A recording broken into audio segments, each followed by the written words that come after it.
Hi there, and welcome to StockSync. The Advanced Settings for Update Product feed provides additional settings for how the products are updated into the store. On the Auto Publish or Hide section, you can manage the product's visibility on the storefront.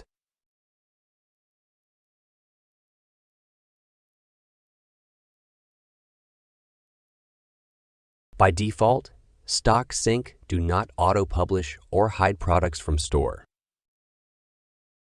You can enable the auto-publish products when any one of the variants have more than 0 quantity. You can apply this to all products in store or only the matching products within the feed file.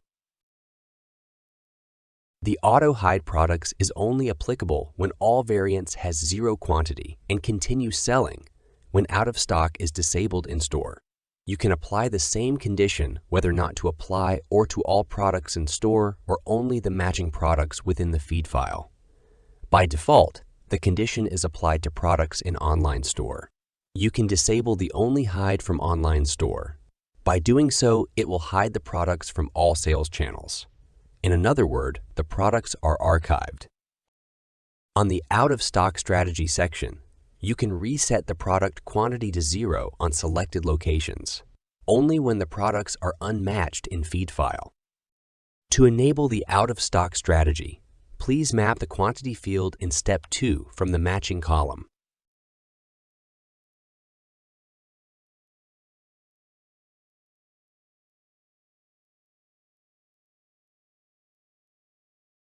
By enabling the Set Out of Stock to 0 quantity, StockSync will set all unmatched variants quantity to 0.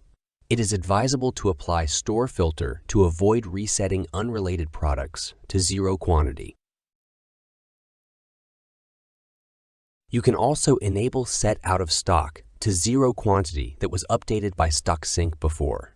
This option will only affect the products that was updated using StockSync. Once you are ready, click on Finish and all changes will be saved.